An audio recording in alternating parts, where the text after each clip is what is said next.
how things are looking today. I mean, we have been hearing good news as far as the number of new infections is concerned. So how have you transmitting this good news to people outside the country now? Yes. Thank you, Kun Tepchai. So you're right. The numbers look good. We have around 9 new confirmed cases recorded for yesterday, and it's been lower than 10 for 2 days, and quite in the teens, in the tens mostly for the past week. And with the total number of confirmed cases, we have around 90% of those confirmed cases being recovered cases already, meaning for those who are found to be infected with COVID, 90% have already went home already. So that's a good sign, and we've been communicating this to the public, the spokesperson, and myself for the English language audience as well. So it's a good sign, but as always, we must not be complacent and must not think that it's. We still have to continue with our efforts and keep our guard up. As you see on the screen, yes, it's a good number. You know, some days, the other day 9, and then 7, and then in the tens. So it's a good sign. But I think that we should not put our guard down, because the second wave might still be coming. I'm sure it must be comforting for you as a spokesman for the first time, to be able to speak about good news. As you know, you have been speaking about rather negative, developments over the past few weeks, right? So for the past few days, you have good news to talk about. Yes, it's always good to carry good news, but we have to continue to be cautious, of course. I mean, when people hear good news, sometimes they're just so happy and they stop performing all the precautions and then go outside, and we see much traffic nowadays. But we still have to continue on with all the preventive measures. And today you began your press briefing that this is watershed moment for Thailand. Can you elaborate more on what do you mean by that? Thank you. Yes, well, I hope I don't get any copyright issues, but it was just a title of an article in the Bangkok Post today by a veteran journalist, that it might be a watershed for public communication for the government, because in the past years, or in the past governments, usually communication is mixed up with the political aspect of things. So we have a lot of people with a political agenda probably speaking to the general public, and that's always been true for many countries. But the change, the transition, the watershed for this crisis, it's a very important one, because we've shifted to communicating directly with the public and with accurate and precise and effective communication as much as possible. So that began with when the CCSA was created and the spokesperson was assigned.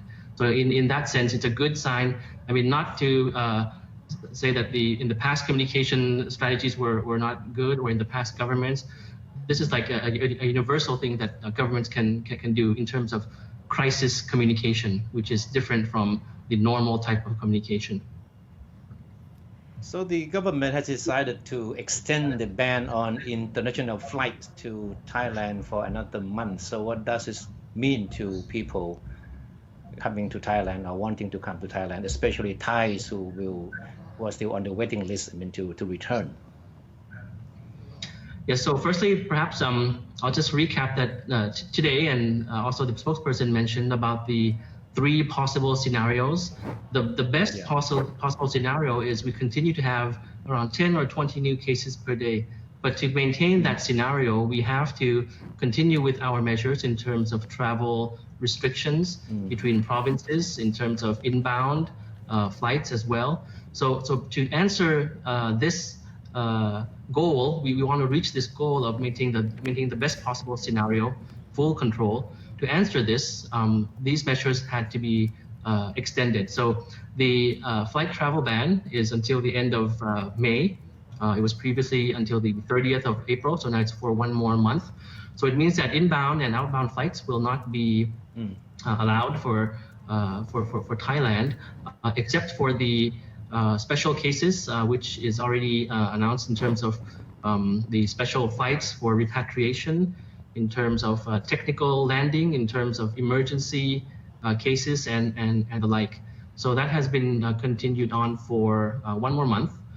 However, the repatriation of Thai nationals will still continue, and those are considered special prearranged repatriation flights.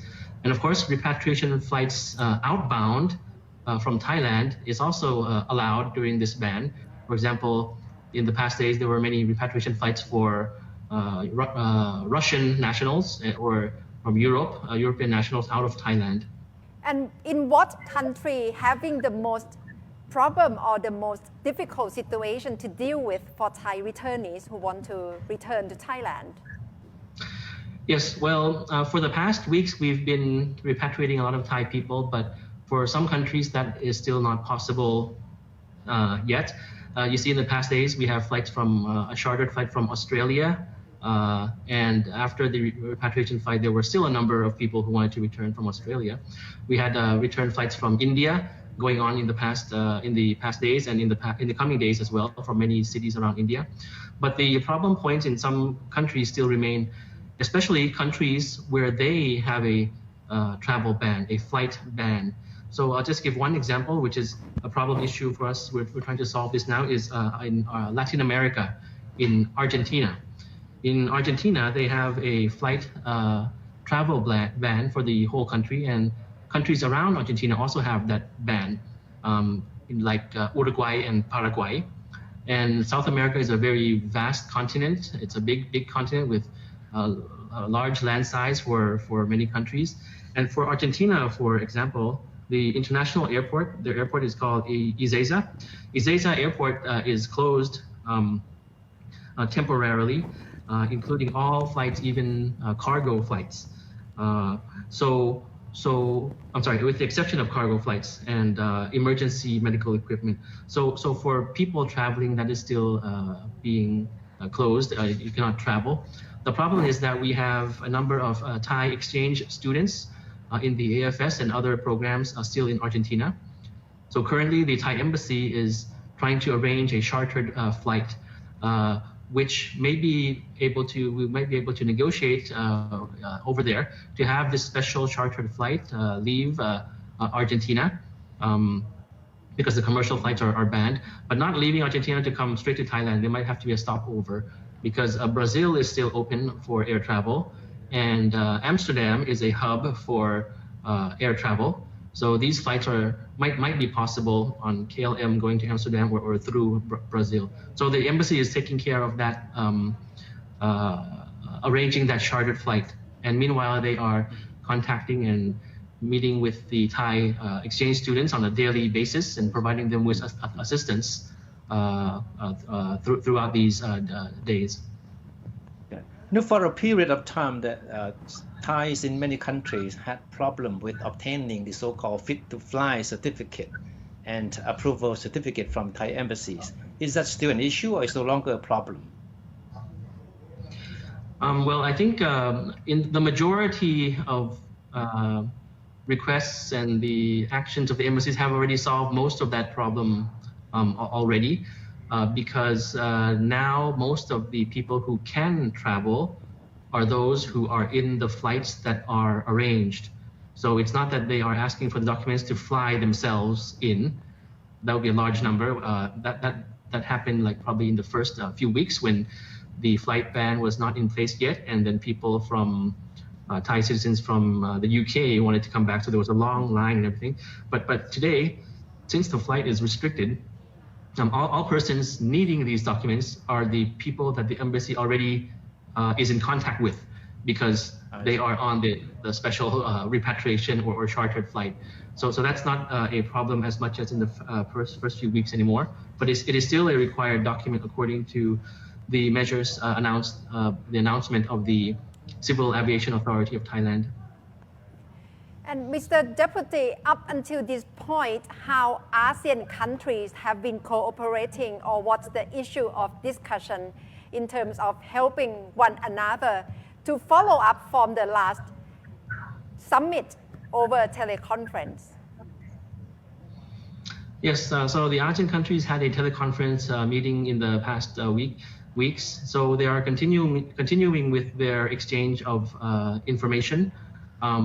There are, of course, bilateral issues between countries in terms of COVID. So from that framework that we discussed with ASEAN, so that is being made use of in terms of information exchange, in terms of cooperation, in terms of the border checkpoints and immigration agencies have been cooperating very closely as a result of that structure that ASEAN had been discussing in the past week. So for example, Thailand and Malaysia, we still have many Thai people in Malaysia who want to come back by land, many thousands.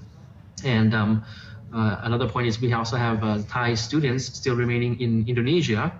So we'll be discussing with the Indonesian side on this reciprocal cooperation.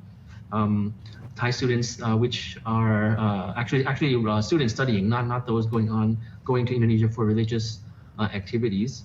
So aside from information exchange, there will also be discussions on like research and development going on, because that's a global effort, and from ASEAN that can be something that we can cooperate with. The world probably hopes to have a vaccine. I don't know when, but some say that probably earliest is next year. So I think ASEAN cooperation in this field might be able to contribute to that as well. ASEAN had a meeting with +3 countries as well. So we're waiting to see the detailed discussions, the details after the discussions, of the fund, as well as we mentioned, the COVID fund. And there was a plan to discuss with the other counterparts of ASEAN as well, beyond this region as well. So the cooperation continues. So how is this COVID fund going to work? Who is going to be responsible for dispensing the fund? What is the mechanism in dealing with it?